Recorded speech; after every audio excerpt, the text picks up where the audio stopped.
Trump doesn't want to have a deal with Ukraine. He doesn't see it in his core security interests. He wants a deal. However, he doesn't want to lose face and be seen as the man who gave Ukraine away to ethnic cleansing, a bloodbath.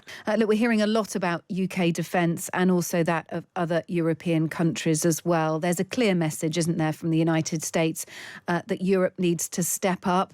How quickly does the UK need to do that? Well, I think the direction of travel from the United States is coming for a while. Previous presidents have said Europe needs to do more.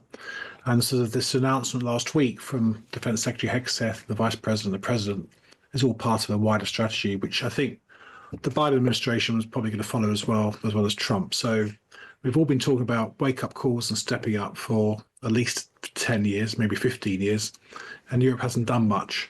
So I think now is the time that we just stop talking and start acting. But it's clear, I think, the Americans want to pull back generally, conventionally, some of their armed forces from Europe, and therefore that Europeans will have to fill the gap. And of course, the problem is that you can't just turn the spigot and get the money flowing straight away. It takes time to build up. So I think people recognise that although Europe's done quite a fair amount over the last 10 years to increase its spending, it hasn't done enough. It needs to do more. We've talked a lot about what a peacekeeping force might look like. We heard on Sunday night, Monday morning from Keir Starmer saying that he would be prepared to put UK troops on the ground as part of a peacekeeping force should any peace deal with Ukraine between Ukraine and Russia demand that. And last night we reported on military chiefs proposing a 30,000 strong Ukraine peacekeeping force. That would be the UK along with other European nations. And it would be a reassurance force. That's how it's been termed. Fewer than 30,000 troops positioned away from the front line in the east. What do you think of that proposal? Are we too early to be talking about this? Do we even have enough defensive personnel, enough armed forces to be able to entertain that kind of commitment? Yeah, well, I think people have got ahead of themselves, I think, in the press, drawing lines on maps and saying where they're going to be stationing brigades. I mean, I think the most important thing is what deal emerges from Russia and American talks with the Ukrainians, or if a deal doesn't emerge at all, because I'm not convinced myself that Putin is serious at the moment. I think he's playing tactics to string the Americans along. But it may be the Americans coerce or they get a deal with the Americans or the Russians and the Ukrainians, whichever is acceptable. So I think we've got to be clear on the role of this force. As you said, we can talk about assurances, but I think ultimately it has to be a credible force. It has to be capable of fighting should the worst happen, because it's not just to be there to reassure. The question will be, is there to guarantee this deal? And what happens? Are we in any position to provide a credible force? Sorry to interrupt you, but there'll be people listening to this thinking, we've had varying views, but the former head of the British Army a couple of days ago saying, we don't have any personnel to send. We have 70-odd thousand in the armed forces. Only 2/3 of those are really ready for active combat. We just simply do not have enough to be able to commit to this. I think we could probably string together the numbers you were talking about earlier, but I think the British Army, we've got the problem of underspending. Each chancellor since the end of the Cold War has looked to take money out of defence, not put it in. I listened to Rachel Reeves talking there quite sort of blurry about what the actual plans were. She's just repeating the same old stuff they've come out since they became power. We've got the army in the wrong shape, because the army we've got is sort of for light intervention operations. It's not there for mechanised warfare in the worst case against Russia. And we don't have enough tanks, armour vehicles, air defence or artillery systems, which are the sort of things which you need for that force to be credible. So I think that's why you've seen reports today, I think, about air power, that this force on the ground will be backed with air power. But as I said, it has to be credible, it has to be capable. And we've got a history in this country of sending non-credible, non-capable forces to the continent for continental commitments, 1940, 1914, and suffering very badly.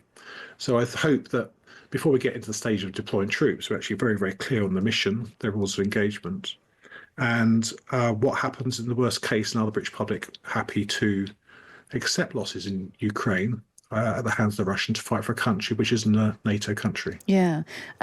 Russia has said today that any peacekeepers from NATO countries would be unacceptable. Of course, they would say that. But David Lammy has been meeting well, met with the Russian Foreign Secretary, his counterpart at the G20 in South Africa.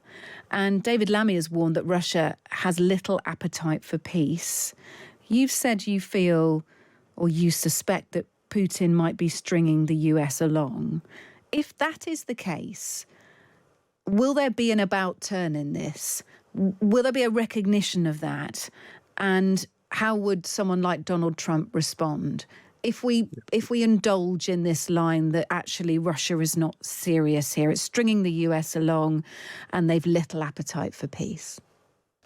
Yeah, but I think excuse me, I think the talks in Riyadh on Monday were quite interesting. The mood music, we've been here before with resets. Obama did it and Biden did it and George Bush did it. Trump did it. Nothing happened because ultimately the Russians didn't actually shift their position. They didn't actually want to parley. And I think the Russian position at the moment is that they think they're winning. They've been grinding forward for a year and a half and they're moving forward in the Donbass in eastern Ukraine, which is their main effort. So what's their incentive, I think? How do you coerce or incentivize them? Is President Putin, who I think his ambition is to subjugate Ukraine, destroy its statehood and its nationhood, its national identity, is accepting 20% of a ruined piece of Ukraine acceptable, given the sacrifice? Can he take that back to his own people, his own elite, and say, look, 3 years of fighting was enough? So I think, I listened to what Lammy said. I've seen various reports before from intelligence services saying they don't see any sign the Russians are willing to move strategically. They seem to be more willing to play it tactically, see how we go, because they know that Trump wants a deal. So in some ways, Trump's given up a bit of negotiation space. He hasn't sort of said, like, I could walk away from the table.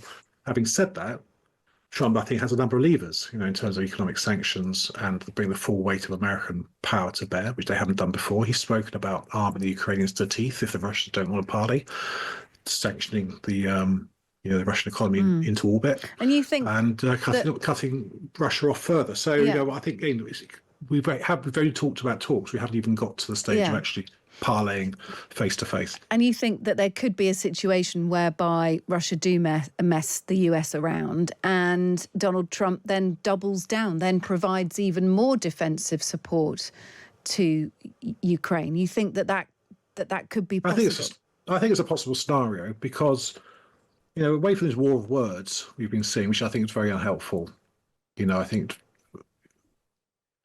Trump doesn't want to have a deal with Ukraine. He doesn't see it in his core security interests. He wants a deal. However, he doesn't want to lose face and be seen as the man who gave Ukraine away to ethnic cleansing, a bloodbath, which because it's about his reputation, his legacy, which I think this second term he's going to be thinking about. So Trump met Putin in Helsinki. There was lots of warm talks, and a few months later, or a year later, the American under Trump were sending offensive arms to Ukraine. So just because they've agreed to talk, it doesn't mean these talks of surrender and appeasement are, I think, it's credible. I think we have to be really, really careful about the actual talks themselves. Let the sides thrash it out, and then we'll see whether Russia's serious or not. But given they lie about everything, and given they started the war, they've killed tens of thousands of Ukrainians, and continue to lie about it and spread mischief in the West. I'm dubious. And look, based on your professional experience, former UK Defence Attaché to Moscow and Kyiv, you are quite happy to say the Russians lie about everything. Well, definitely. I 3 years ago I was in Moscow, listening to Putin saying he wasn't going to invade Ukraine, and the Russian ambassador Kellin in London, who was on the BBC last night, lying again. It's like they lie about everything. The lie is part of the strategy. They have problems telling the truth. They lie to themselves about the motivations of the war. So I don't trust anything Lavrov says. I don't trust anything the Russians say. Yeah, but you must think Trump is mad, even entertaining any of this. Well, I think you have to step back about American strategic national interests. Grand strategy, they want to focus on China. They want to step away from Europe. They want to hand Ukraine across to Europeans, and they want to downsize the commitment to Europe. So I think strategically, it makes sense. It's a bigger picture thing. Definitely, because they see a long-term struggle to face the Chinese down. In the West, they see in the Far East, they see China as a rising threat. They see Russia as a declining threat. They see Europe is quite capable, if it gets that together, of handling Russia with ultimate American backup I think what we've got to be careful about, I think, with Starmer and Macron going next week, is to ascertain whether those ultimate guarantees from Trump for European security are in place, and also what commitments, what's the approach of the Americans towards the peace deal. But I think it could be very ultimately, telling. it could be very telling. I think it's another big good week. point. We've had a massive week, and we're going to have another big week next week.